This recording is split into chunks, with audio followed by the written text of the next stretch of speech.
Okay, let's unpack this. We're diving into a really fascinating corner of self-expression today, using hotels as a truly safe, kind of deeply private space for cross-dressers to, well, explore and express their femininity. Yeah, and we've got a really strong source guiding us here, an article that lays out how a hotel can transform, Yeah. from just a place to sleep into this really meaningful sanctuary for this specific purpose. Right. So our mission basically is to pull out the core insights and the practical steps from this piece. Think of it as like your shortcut to understanding how you could create a successful, genuinely affirming getaway like this for yourself. Because, I mean, the article makes it so clear for so many people expressing this part of their identity. Well, it isn't easy day to day. You've got societal pressures, family life, career demands. Sometimes it means keeping a big part of yourself hidden. Hmm. So a hotel offers that vital, temporary escape hatch, a place to just breathe. So let's get right into the heart of it then. Why does a hotel work so well as this kind of haven? Well, fundamentally, it's about stepping onto neutral ground.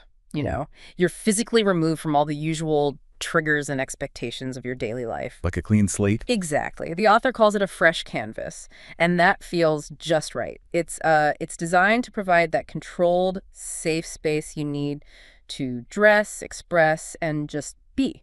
And the key things that make it work are sort of built into the hotel model itself. Oh, yeah. Privacy, discretion, Comfort, yeah.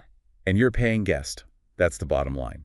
A reputable hotel's priority is serving you professionally. No matter how you present. Exactly. That professionalism is absolutely key. Hotel staff, they're trained to offer respect and service to everyone. Whether you check in wearing trousers or a dress, what really matters to them is that you're a valued customer on their property. Simple as that. And you combine that attitude, that staff professionalism, with the actual physical security. Right. Surveillance in public areas, key card access to floors, to your room, maybe security personnel around. Hmm. It creates this kind of bubble. A thick bubble, yeah. Yeah, where you really can explore, maybe even venture out of your room a bit without that constant pervasive fear you might feel elsewhere. That freedom from fear. That sounds like maybe the biggest thing the article highlights about using a hotel space. I think it is. It's huge. And another really compelling point is just the sheer convenience.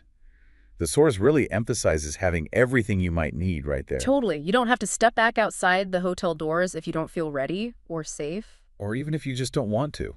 Yeah. Maybe you're just lost in the moment. Exactly. You can create your entire experience within the hotel's world, And the in-room possibilities, they Yeah. sound incredibly nurturing. The article paints this lovely picture.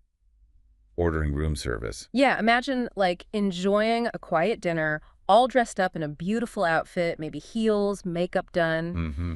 perhaps some soft music or candlelight. It's this private, almost indulgent scene. Created entirely on your terms. Just for you. Entirely.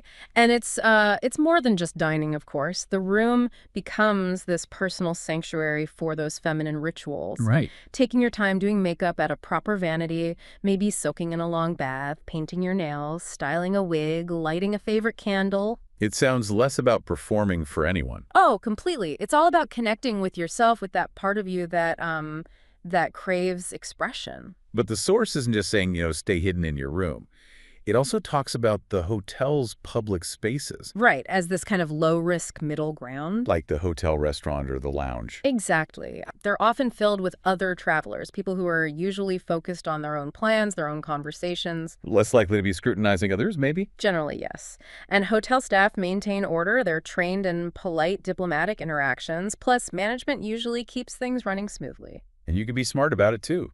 Find a quiet corner, maybe a table with your back to the center of the room. Yeah, you can control your visibility to some extent. Be strategic. The article is realistic, though. It admits you might get a curious glance sometimes. Sure, that possibility exists anywhere, really. But actual negative interactions, they're rare, especially in well-managed, reputable hotels. Okay, so someone glances. Their momentary discomfort, if they even have any, it doesn't define you. Exactly. It doesn't obligate you to shrink back or apologize. You're a guest. You have every right to be there, period. And if something genuinely uncomfortable did happen? Well, hotel security is there for that. They take guest disturbances seriously. You absolutely have the right to report issues and expect their support.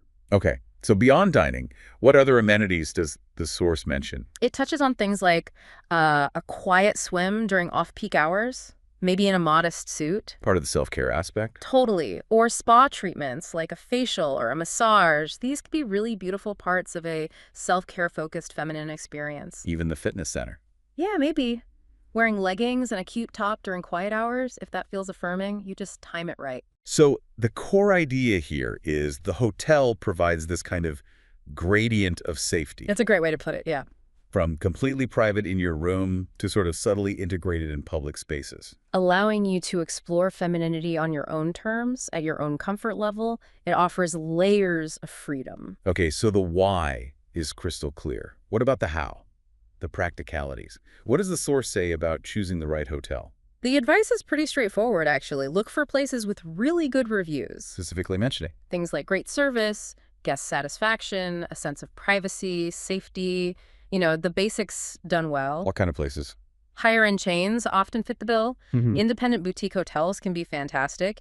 And interestingly, certain casino resorts, too. And what to avoid? Definitely a strong caution against, budget motels or properties where staff training might be inconsistent or maybe safety isn't as guaranteed.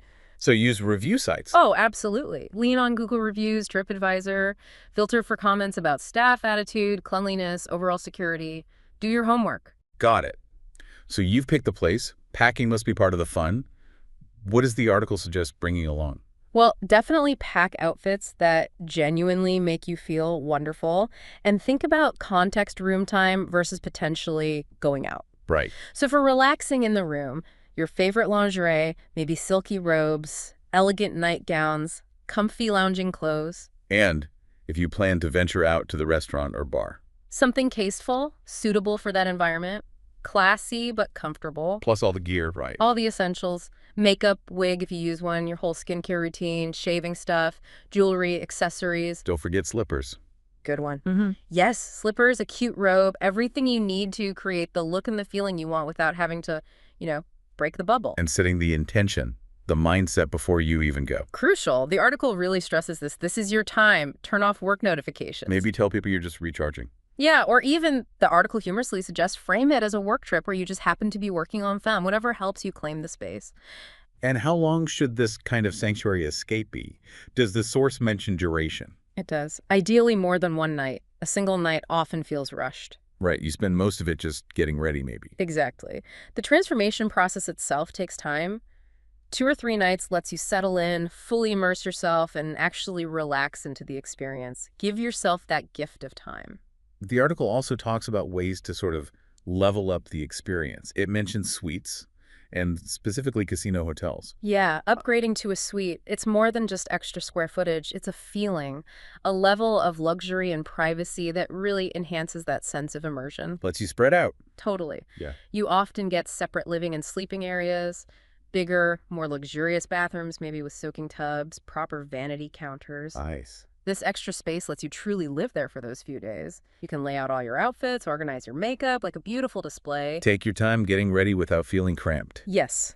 Lounge on a couch with a drink, read a book. It turns getting ready from a task into a relaxed, enjoyable ritual. But suites sound expensive. Does the article address that? It does. It points out they can be significantly cheaper midweek or during the off-season. Ah, good tip. Especially at some regional or casino hotels. Right. Plus, a midweek getaway is often quieter overall, which adds to the peaceful vibe. Okay, so speaking of casino hotels, Yeah. the source presents them as a surprisingly good option. Yeah, particularly the newer regional ones. They often function more like full resorts now, and many are within driving distance of cities. They're built around keeping you on site and happy, right? Exactly. Pampered, really. They often have multiple restaurants, bars, shops, pools, spas, maybe live entertainment. Convenience is king. And crucially, security. Typically very robust, but also discreet. Extensive surveillance everywhere except the rooms, obviously. And they usually have pretty strict rules about guest decorum. Which actually makes them feel safer. It does. Paradoxically, maybe. But yes, it makes them remarkably safe environments for this kind of thing. So you can imagine the flow. Spending the afternoon, getting ready, putting on a fabulous evening outfit. Then heading down for dinner, maybe trying your luck at a game, enjoying a cocktail at the bar. All within this secure, controlled environment. Right. And the atmosphere itself often helps you blend in more easily. How so? Well, casino environments are often kind of festive, open. They attract a huge variety of people, all looking for an escape or a different experience. So you're just another interesting face in the crowd?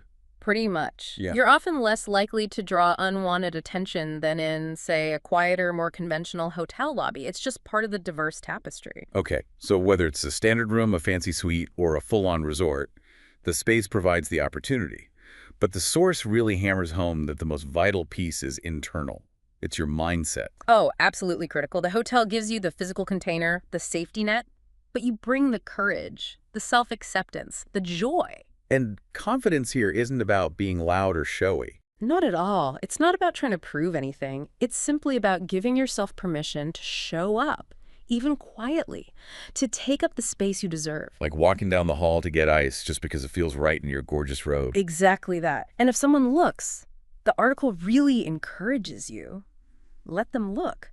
Their internal reaction, whatever it is their business. It's not yours. You're not harming anyone. You're simply allowing yourself to exist authentically in that moment. That's it.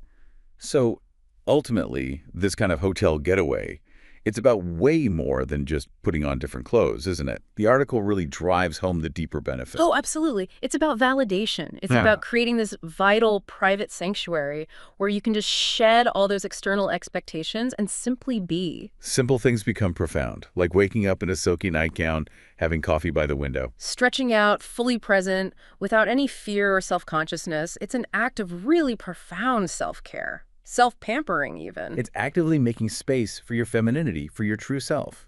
Especially when the outside world might feel restrictive or, unaccepting sometimes. The source has this beautiful description of the hotel in this context. Yeah. It's a sanctuary, a stage, a spa. And a mirror. Reflecting back that truest version of yourself. Wow. And you don't need to be out to the world in some big dramatic way, the article concludes. You just need the willingness to book that room, pack that bag. And trust that you deserve it. Absolutely. Trust that you deserve the space and this joy. Pulling it all together, our deep dive into this source really shows clearly how a thoughtfully chosen hotel provides privacy, safety, and incredible convenience for cross-dressing getaways. Yeah, whether you opt for a simple room, the luxury of a suite, or maybe the all-in-one amenities of a resort like a casino hotel. These details from the article, they paint a really moving picture, I think, of how finding the right physical space can enable this significant act of self-care, of deep personal affirmation. It really does. It shows the power of place. And it leaves us with this powerful thought, kind of echoing the source's conclusion. In the privacy of that hotel room, the version of you that might have been quietly waiting may be hidden away. It's finally given permission to breathe.